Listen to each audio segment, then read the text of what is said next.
Salut tout le monde, c'est Melvin, j'espère que vous allez bien. Je vous retrouve aujourd'hui pour une nouvelle vidéo dans laquelle je vous raconter, comme d'habitude, une petite histoire qui fait bien flipper. Je sais même pas pourquoi je continue d'introduire le sujet, parce que depuis 4 ans, bientôt 5, c'est toujours la même chose. Mais bon, ça vous plaît toujours autant, voire même de plus en plus, donc moi je me plains pas. Merci à toutes les personnes qui ont rejoint la chaîne ces derniers temps, ça me fait super plaisir. Si toi tu regardes cette vidéo et que tu abonné, n'hésite pas à cliquer sur ce petit bouton rouge qui dit s'abonner. C'est le meilleur moyen de m'aider, vraiment, là ça m'aide énormément ces derniers temps parce qu'il y a beaucoup de gens qui s'abonnent. Donc vraiment, si toi tu veux m'aider, c'est le meilleur moyen. Rejoins-moi aussi sur Instagram, je te poste plein de stories. Typiquement, ces derniers jours j'étais à Paris, j'ai rencontré Haken, Kratos et Joe, toute l'équipe Spotify, enfin vraiment c'était super sympa. Et c'est ce genre de choses que je partage. Voilà, petit instant promo terminé, je vous propose d'éteindre la lumière de là où vous trouvez.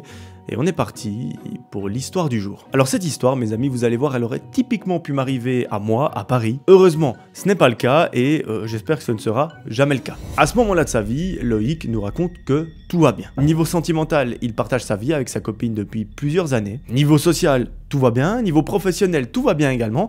Et d'ailleurs, c'est dans ce domaine qu'on va un petit peu se plonger. Son job, c'est de s'approcher de potentiels clients qui pourraient acheter la solution de son entreprise. Et ça, c'était le cas jusqu'à il y a encore quelques mois. Mais depuis plusieurs jours, son chef lui a donné une autre mission. Et vous allez voir, notre ami Loïc, il va être pas perturbé, mais sa vie va un petit peu changer. Alors, jusqu'à maintenant, son taf, vraiment, c'était d'aller voir les clients potentiels de sa région, du même pays ou pas loin. Sauf que là, un fameux jour, son chef rentre dans son bureau et il lui dit « Loïc, j'ai une excellente nouvelle pour toi ». Bon, Loïc, il se dit directement « Mon salaire va doubler, ça y est, la vie de luxe est à moi ». Sauf que, bon, c'est en partie le cas, mais pas tout à fait. Son chef lui explique tout simplement, écoute Loïc, tu es un très bon employé, tu es vraiment la personne qui travaille le mieux dans notre département. Pourquoi est-ce que je te dis ça? C'est pas pour tes beaux yeux, c'est tout simplement les chiffres qui parlent sur notre tableau de bord. Tu es la personne qui a accueilli le plus de clients dans l'entreprise. Donc en d'autres termes, tu es notre meilleur vendeur. Et ça, crois-moi, à mes yeux, c'est pas passé inaperçu. Tu connais probablement, du moins j'espère, les objectifs de notre entreprise. C'est principalement de s'établir à l'international. Mon ami Loïc, j'ai une excellente nouvelle pour toi. Tu as été désigné pour aller démarcher des clients à l'étranger. Et la première mission que j'ai pour toi, ce n'est pas la plus nulle, elle est dans une semaine et tu pars aux États-Unis. Bon, déjà son chef ne lui laisse pas vraiment le choix, mais Loïc à ce moment-là, il est divisé entre le sentiment de trop cool, je pars aux États-Unis, et l'autre sentiment de merde. C'est mon premier voyage. Parce que oui, je vous ai caché un petit détail, c'est que Loïc, il n'a jamais voyagé, il n'est jamais sorti de son pays, il n'a jamais pris l'avion, encore moins tout seul, donc ça peut faire un petit peu peur. Mais bon, pour faire bonne figure, il dit à son chef « Ouais, trop cool, merci beaucoup de m'avoir choisi, je me réjouis de partir. » Et d'un côté, c'est vrai, parce que les États-Unis, c'est un pays qui le fascine. Chaque fois qu'il voit une histoire glauque ou quelque chose d'autre qui se passe, c'est aux États-Unis. Et là, de se dire « Bah ok, je vais y mettre les pieds d'ici quelques jours, une petite semaine », c'est incroyable. Bref, le patron et Loïc discutent encore un petit moment de cette bonne nouvelle, et une fois la conversation terminée, ils retournent chacun pour faire leur tâche. À la fin de la journée, Loïc prend le bus, il rentre chez lui, et là, il annonce la nouvelle à sa petite amie. Elle est incroyablement fière de lui, elle est trop contente pour lui, et à ce moment-là, elle lui dit « Mais chérie, par hasard, t'as pas un billet pour moi? Enfin, est-ce que tu pars seul? Est-ce qu'on part ensemble? Je ne sais pas. » Malheureusement, Loïc doit lui dire la vérité, il lui dit « Écoute chérie, c'est un voyage professionnel, ma boîte va me payer le voyage à moi, mais toi, je suis pas certain. Et vu qu'on ne roule pas sur l'or, je ne peux malheureusement pas te le payer. Si toi t'as des économies cachées, utilise-les, mais je suis pas sûr. Et surtout que moi là-bas, j'y vais pas pour faire bonzette au bord de l'Hudson, je vais juste démarcher des clients. C'est pas vraiment le truc le plus fun au monde, surtout quand on est en couple avec sa copine en vacances. Donc, je te propose que j'y aille seul et qu'on garde cet argent pour un jour se faire de belles vacances. » Évidemment, sa copine, elle comprend très bien, pas du tout, elle lui fait limite une crise. Mais bon, ça dure 2 petites minutes, Loïc arrive à la raisonner, à la ramener à la raison. Et à un moment, elle comprend tout à fait pourquoi c'est pas une bonne idée de l'accompagner. Et d'ailleurs, à la fin de l'histoire, on comprendra pourquoi c'était une bonne idée de ne pas l'avoir accompagné. Bref, les jours passent, Loïc nous raconte que tout va pour le mieux, mais il y a un petit truc qui l'empêche parfois de dormir. Effectivement, comme je vous l'ai dit, c'est la première fois qu'il se rendra seul aux États-Unis, et de façon générale, c'est même la première fois qu'il quittera son pays et qu'il voyagera. Donc, mes amis, pour avoir vécu cette sensation un petit peu, je dirais en 2022, 2021, enfin quelque chose comme ça, quand vous devez partir pour la première fois de votre pays seul,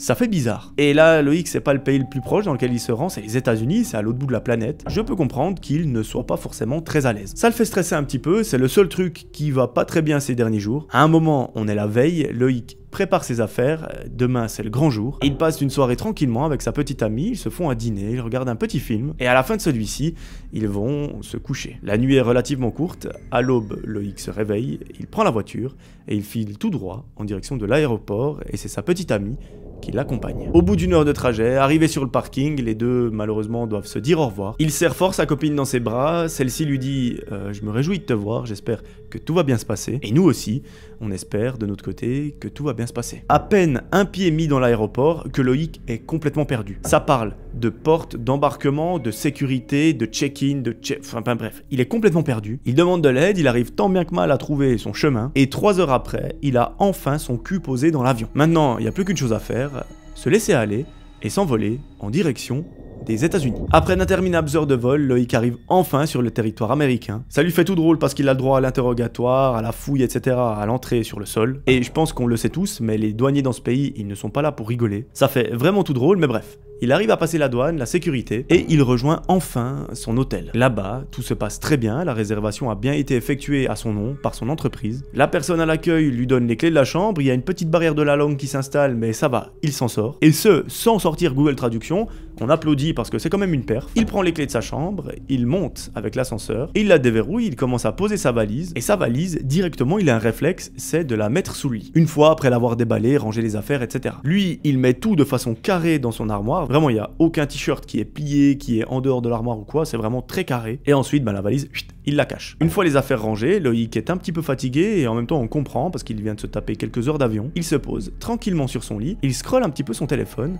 lorsqu'à un moment, le téléphone de la chambre se met à sonner. Bon, déjà la sonnerie, elle n'est pas très rassurante, c'est vraiment la sonnerie de téléphone qu'il y a dans les films d'horreur. Loïc fixe le téléphone, il attend quelques secondes que ça sonne, et il décroche. Là, il s'agit d'une personne, la réception, qui l'appelle, et cette personne lui demande « Bonjour monsieur, petite question, est-ce que vous n'avez rien remarqué dans la chambre ?» Loïc répond, il lui dit « Mais il ne me semble pas, non, pourquoi ?» La personne de la réception lui répond, et elle lui dit « Ne bougez surtout pas, même si vous pouvez sortir de la chambre, je vais vous ramener une clé, parce qu'en réalité, cette chambre, elle est occupée. Vous n'avez rien remarqué ?» Loïc réitère, il dit « Non, il n'y a pas d'affaire, enfin je n'ai rien vu, le lit est fait, donc... » C'est bizarre. Le gars de la réception lui dit « S'il vous plaît, si vous pouvez sortir, ça m'arrange. Je vous amène immédiatement une nouvelle clé pour une nouvelle chambre et on va vous upgrade. » Loïc est un petit peu deg parce qu'il vient de défaire toutes ses affaires, il vient de se poser tranquillement. Il dit « Ok, pas de souci. » Il raccroche et il remet tous les t-shirts et tous les habits dans sa valise. Mais une fois qu'il a rangé la moitié de ses vêtements, le téléphone ressonne à nouveau. Loïc regarde le téléphone, il décroche. Cette personne, c'est la même qu'avant et cette fois, il lui dit « Écoutez, monsieur, on va faire comme ça, vous allez rester dans cette chambre parce qu'apparemment c'est une erreur qui provient du système. Cette chambre est en réalité pas occupée, c'est le système qui bug complètement, en fait elle nous affiche qu'il y a quelqu'un à l'intérieur. Vraiment, on est désolé et pour nous faire pardonner, on vous offre le petit déjeuner pendant tout le séjour. On vous remboursera parce que vous l'avez déjà payé dans la réservation. Et Loïc, ça lui fait une belle jambe parce qu'en fait, ça ne va rien lui changer. L'argent, il repart pour son entreprise. Mais il apprécie quand même le geste. Il est un petit peu saoulé, il redéfait sa valise, il remet les vêtements dans l'armoire. Et là, il se remet sur le lit et il continue de scroller. À un moment, arrive le début de soirée, Loïc doit se préparer pour aller manger dehors. Il se lève, il va dans la salle de bain. D'ailleurs, c'est la première fois qu'il la voit. Mais très vite, quelque chose va lui sembler bizarre. Tout est parfaitement nettoyé, mais dans le lavabo, il y a une sorte de serviette qui est mouillée et en soulevant cette serviette, il voit une minuscule tache rouge. Lorsqu'il voit ça, Loïc commence un petit peu à bader parce qu'il se dit mais en fait cette chambre est peut-être bel et bien occupée parce que normalement c'est censé être parfait quand un nouveau client arrive. Il réfléchit pas plus que ça, il a le bon réflexe, il descend immédiatement à la réception et il demande est-ce que c'est possible de changer de chambre? Parce qu'effectivement, dans la salle de bain, il y avait une serviette qui était humide et dessous, il y a une petite tache. Je ne veux pas savoir ce que c'est, mais est-ce que ce serait possible d'avoir une nouvelle chambre? La personne de la réception regarde et malheureusement, elle lui dit que ça ne va pas être possible. Pourquoi? Parce que l'hôtel est complet. Par contre, elle s'excuse platement de ce qui vient de se passer. Elle envoie immédiatement une femme de ménage dans la chambre pour nettoyer tout ça. Et là, elle lui fait encore un geste. Elle lui dit, ben voilà, je sais qu'on vous a offert le petit déjeuner, ben moi cette fois-ci, je vous offre toutes les consommations du minibar. Prenez ce que vous voulez, c'est pour nous et vraiment, faites-vous plaisir. Bon, Loïc à ce moment-là, ça l'arrange un petit peu, il est content parce que cette fois-ci, il va vraiment pouvoir bénéficier de l'avantage. Ça va pas revenir à son entreprise ou quoi, il va vraiment pouvoir s'envoyer ses meilleurs Kinder Bueno et ses canettes de coca gratuitement du minibar. Donc, il oublie cette serviette humide et cette petite tâche assez vite. Une fois la chambre complètement nettoyée de fond en comble, il remonte à l'intérieur de celle-ci et il se prépare. Et là, cette fois-ci, mes amis, autant vous dire que la salle de bain, elle brille de mille feux. C'est limite si on peut se regarder dans le miroir à travers le lavabo. Il met sa petite chemise, il sort de l'hôtel et il va se promener dans les rues. Notre ami Loïc se balade pendant près d'une heure dans les rues et à un moment, il trouve un petit resto assez sympa. Il s'y pose, il mange un petit truc et ensuite il continue de se balader dans les rues. Vers 23h minuit, il est un petit peu crevé de son voyage, il décide de rentrer à l'hôtel pour passer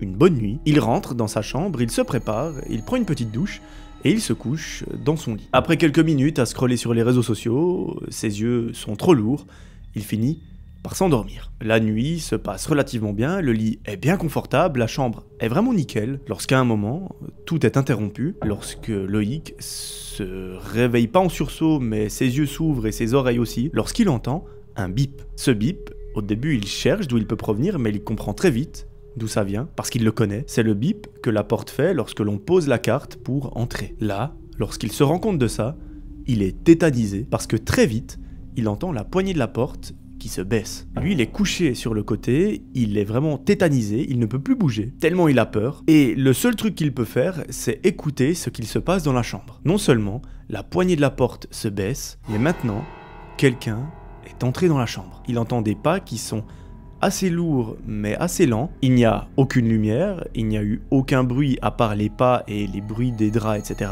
Et le seul truc que Loïc ressent à ce moment-là, c'est le souffle de la personne qui arrive dans sa nuque. Ça veut dire concrètement que Loïc, il est en train d'être couché comme ça, en train de regarder là-bas, et la personne juste à côté de lui est exactement dans la même position. Là, Loïc, il ne sait juste pas quoi faire. Est-ce qu'il doit se battre avec la personne pour savoir qui c'est, quelles sont ses intentions, etc. Est-ce qu'il doit rester dans cette position et prier pour que rien ne lui arrive? Est-ce qu'il doit hurler ou quoi? Franchement, il n'en a aucune idée, souvenez-vous, c'est son premier voyage à l'étranger et en plus tout seul. Donc bon, pour une première nuit, franchement, il y a mieux, et en plus de ça, il se souvient qu'il est aux États-Unis et qu'aux États-Unis, pour le peu qu'il voit sur internet, quand il y a une histoire d'horreur qui se passe là-bas, généralement ça ne finit pas bien et c'est pas les mêmes histoires d'horreur que chez nous. Donc autant vous dire que là, il en peut juste plus, il est au bout de sa vie. À un moment, il est sur le point de hurler lorsqu'il sent la jambe de la personne toucher la sienne, mais c'est pas lui qui hurle, c'est la personne qui est dans la chambre. Elle commence à pousser un cri qui réveille absolument tout l'hôtel, et là le problème c'est que Loïc, il prend des coups d'absolument partout. C'est d'une violence inouïe, vraiment il prend tarif, jusqu'au moment où le gars le maîtrise, il le plaque à terre, il lui met les mains dans le dos, et il commence à l'insulter de tous les noms. Donc là, Loïc, il est à terre, il a les mains dans le dos, il ne peut juste pas bouger. Il essaye d'expliquer à la personne qu'il ne lui veut pas de mal, mais apparemment elle s'en fout. Cette personne, avec l'autre main, elle prend le téléphone, elle appelle la police, et en quelques minutes, des officiers sont dans la chambre, armés jusqu'aux dents, ils passent les menottes à Loïc et ils l'embarquent. Imaginez la scène, Loïc est en slip à ce moment-là, il ne peut juste rien faire, il passe vraiment pour le roi des cons, il est embarqué dans la voiture de police et il file tout droit en direction du commissariat. À nouveau, il est seul dans cette ville, c'est la première fois de sa vie qu'il est dans une autre ville que la sienne, et en quelques minutes, il se retrouve en slow-bar au poste. C'est quand même un premier voyage assez particulier. Là, les policiers commencent à lui poser un tas de questions, et Loïc essaye juste tant bien que mal de leur expliquer que il est client de cet hôtel, qu'il est en train de dormir paisiblement, qu'il est là pour le travail et qu'il n'y a aucun problème. Il va se rendre compte de ce qui s'est réellement passé lorsque le policier lui demande « Mais pourquoi est-ce que vous étiez dans la chambre de cette personne? Vous n'avez rien à faire là. » Là, Loïc comprend très vite ce qui vient de se passer. Souvenez-vous, au début, l'hôtel lui a dit que la chambre était occupée, mais que finalement c'était une erreur. Eh bien non. Ce n'était pas une erreur, la chambre était bel et bien occupée par cet homme, sauf que, et vous allez voir, c'est une coïncidence absolument folle, cet homme, lorsque Loïc est entré dans la chambre, il n'était pas là, il était dans les rues en train de marcher ou je ne sais quoi faire, et ce gars, c'est un local, donc il habite dans la ville, et il est juste venu à l'hôtel avec un petit sac à dos pour se reposer. Apparemment, chez lui, ça n'allait pas avec sa femme, il a décidé de prendre 1 ou 2 jours tranquilles pour lui à l'hôtel, et son sac à dos, eh bien, il l'avait toujours sur lui, c'est pour ça que dans la chambre, il n'y avait aucune affaire, mais par contre, il y a un indice qui aurait dû mettre la puce à l'oreille de Loïc, c'est lorsqu'il lorsqu'il est allé dans la salle de bain, il a vu une serviette qui était humide et dessous une petite tache qui était de couleur rouge. En fait, cette serviette humide, c'est tout simplement la serviette que la personne a utilisée pour se doucher. Il ne l'avait pas pendue, donc voilà, elle était restée là. Et la tache rouge, on apprendra par la suite qu'il s'agit en réalité de sang. Mais ce n'est pas comme Loïc a pu s'imaginer au début que c'était un meurtre ou je ne sais quoi. C'est tout simplement parce qu'il a saigné du nez et qu'après avoir nettoyé le lavabo, il a tout simplement oublié cette petite tache. Sauf que Loïc, lui, il a eu le bon réflexe, il s'est dit, mais en fait, cette chambre, elle est super bizarre, elle est déjà utilisée par un tueur en série ou un psychopathe ou je ne sais quoi. Il est descendu à la réception pour en demander une nouvelle, mais malheureusement, vu que l'hôtel était plein, c'était pas possible. Donc, c'est vraiment une coïncidence de malade. Au final, la personne, elle, quand elle est venue se coucher, elle n'a pas vu Loïc. La lumière n'était pas allumée, la valise de Loïc était sous le lit, donc aucune affaire apparente, du moins au premier regard. Et vraiment, on voyait que dalle dans la chambre. Les rideaux sont fermés, etc. Donc, vraiment, la coïncidence est folle. Et le pire dans tout ça, c'est que cette personne n'avait pas vu Loïc, donc elle ne pouvait pas avoir peur. Sauf que Loïc a entendu dès les premiers instants cette personne entrer dans la chambre. Loïc s'est limite chié dessus, il n'en pouvait plus, il était tétanisé de peur. Et c'est lui, au final, qui finit en slip devant 2 enquêteurs lourdement armés dans le commissariat d'une ville à l'autre bout du monde, dans un pays où il n'a jamais mis les pieds. Le quiproquo est absolument monumental, vraiment Loïc, ça l'a traumatisé cette histoire. Alors bien évidemment, il a subi un interrogatoire un petit peu musclé, mais il a pu en sortir. Quand je dis un interrogatoire musclé, c'est pas qu'il a pris des patates, mais c'est que ça a été assez violent émotionnellement et psychologiquement. Mais au bout de plusieurs heures, il a pu ressortir parce que les policiers ont bien vu que, avec la participation de l'hôtel, que c'était juste un énorme quiproquo. Au final, la personne a tenu à s'excuser auprès de Loïc parce que bah voilà, il lui a mis des coups, mais au final, il n'y pouvait rien, comme lui, il n'y pouvait rien. Et le pire, c'est que Loïc, dans sa tête, à ce moment-là, il était persuadé qu'il allait mourir, qu'on allait lui enlever un rein ou je ne sais quoi. Heureusement, ça n'a pas été le cas, mais il a eu une sacrée frayeur. En tout cas, ce qui est sûr, c'est que le voyage, c'est pas sa passion, il n'en a plus rien à faire. Déjà qu'il ne s'y intéressait pas vraiment avant, aujourd'hui, il n'a juste plus jamais envie de voyager. En tout cas seul, et ça, j'ai envie de dire, je comprends. Parce que vraiment, ça peut traumatiser une histoire comme ça.